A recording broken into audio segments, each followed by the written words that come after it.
पर निर्णय हुआ 24।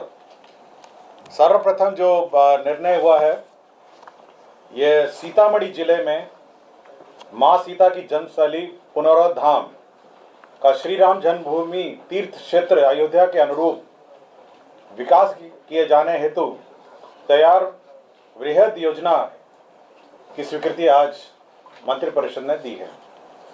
इसकी कुल लागत जो है 882 करोड़ 87 लाख है। 882 करोड़ का ये योजना है और यह मां सीता की जन्मस्थली पुनौरा धाम में सीतामढ़ी जिले में यह निर्माण कराया जाएगा। इस योजना के मुख्य जो घटक हैं उसमें जो पुराना सीता मां का मंदिर है उसका उन्नयन कार्य जो है वो 137 करोड़ है। टूरिज्म एवं टूरिज्म रिलेटेड इंफ्रास्ट्रक्चर जो है वह 728 करोड़ है और इसका 10 साल का मेंटेनेंस है वो 16 करोड़ है। कुल मिला के 882 करोड़ की ये परियोजना है और इसका कार्यान्वयन टूरिज्म डेवलपमेंट कॉर्पोरेशन द्वारा कार्यान्वित किया जाएगा।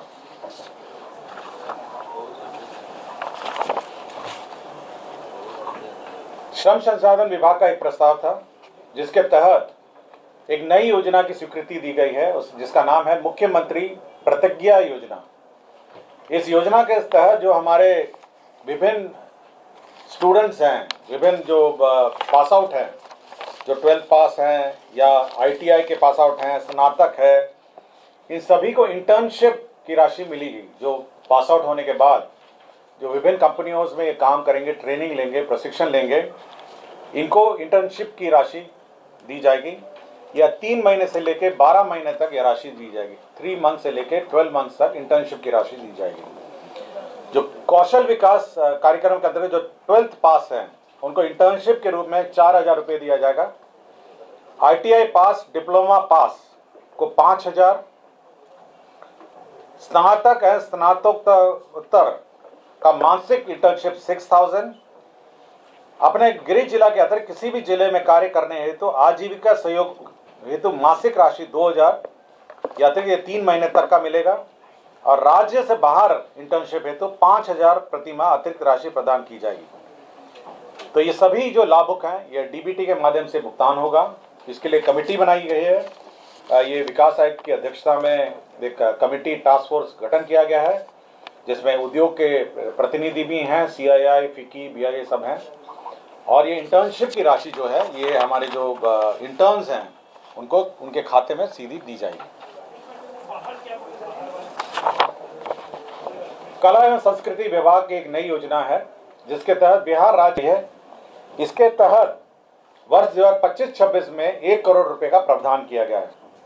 इसके तहत जो है ये वरिष्ठ कलाकारों को गरिमामयी जीवन जीने का अधिकार है और अपने जीवन का अधिकांश समय कला संस्कृति की सेवा में समर्पित ये लोग कर चुके हैं।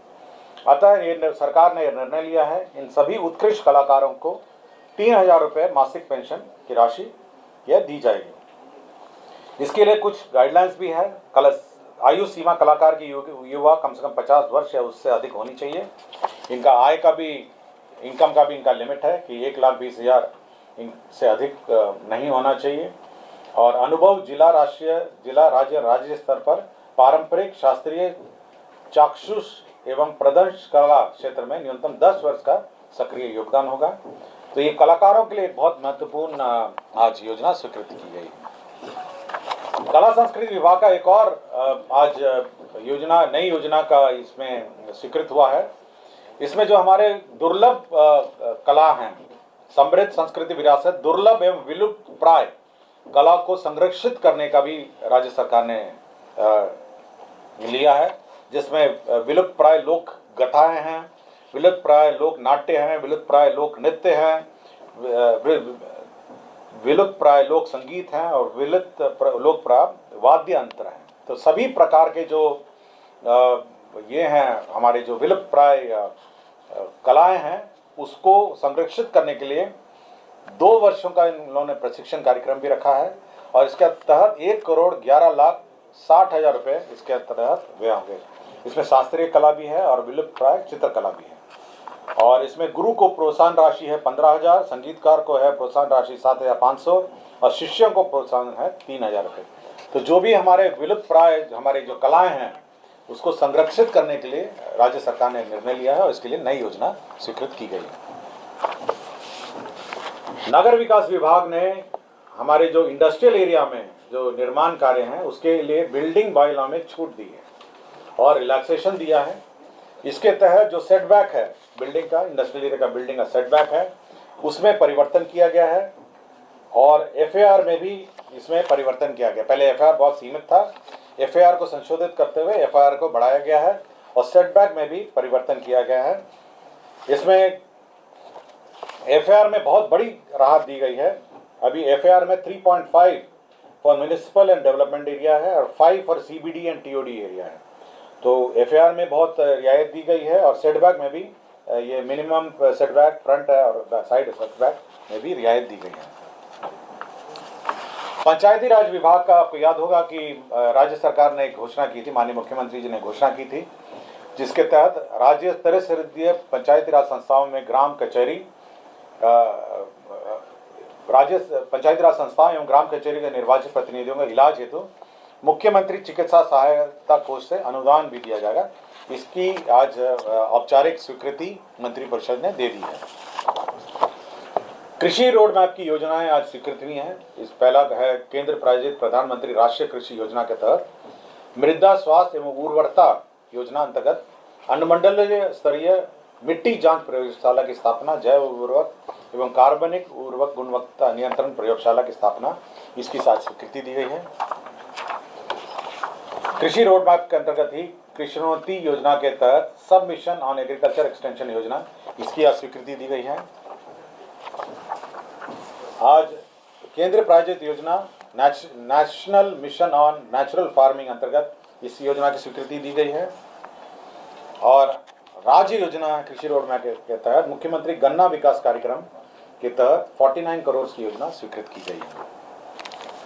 राज्य में स्वास्थ्य विभाग द्वारा जो राज्य चिकित्सा महाविद्यालय नए नए बन रहे हैं और बहुत सारे बन गए हैं, उसमें स्वास्थ्य सुविधा उपलब्ध कराने हेतु शैक्षणिक पदों पर संविदा के आधार पर नियुक्ति का निर्णय लिया है।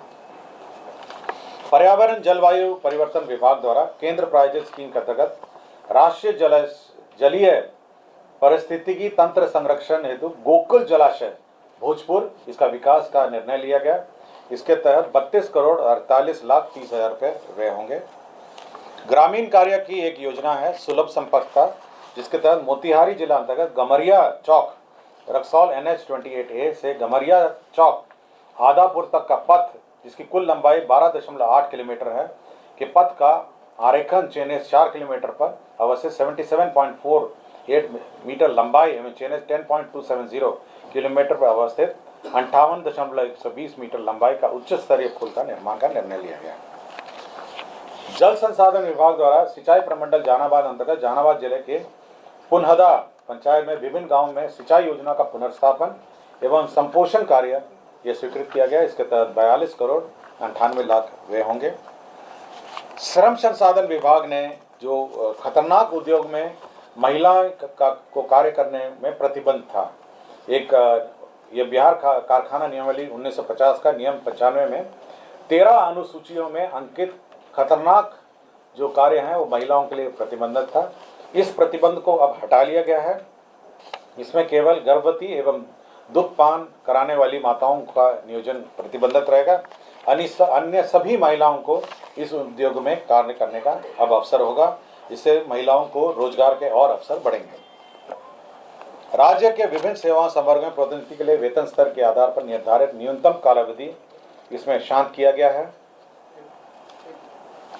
सामान्य प्रशासन विभाग का एक प्रस्ताव था, जिसके अंतर्गत माननीय उच्चतम न्यायालय के अंतर्गत जो सेवानिवृत्त मुख्य न्यायाधीश हैं, न्यायाधीशों के घरेलू सहायता मान्य सुविधाएं नियमावली 2025 की स्वीकृति यह दी गई है।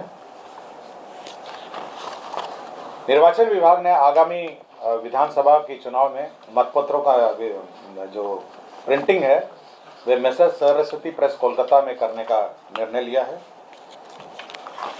मंत्रिपरिषद ने संसदीय कार्य विभाग में जो विधानसभा के सभा सचिवालय में जो डायरेक्टर हैं राजीव कुमार निदेशक हैं, उनका नियोजन अवधि समाप्त हो रहा था, उसे 1 वर्ष और बढ़ाया है। गृह विभाग का श्री रमाकांत प्रसाद, सेवानिवृत्त अपर पुलिस अधीक्षक विशेष कार्य बल बिहार पटना, इनका भी कार्य अवधि 1 साल बढ़ाया है। जमीन स्थानांतरण के अररिया जिला अंतर्गत अंचल अररिया, मौजा, रामपुर, कोदरकट्टी में राजकीय चिकित्सा महाविद्यालय में अस्पताल बनाने का निर्णय लिया गया है।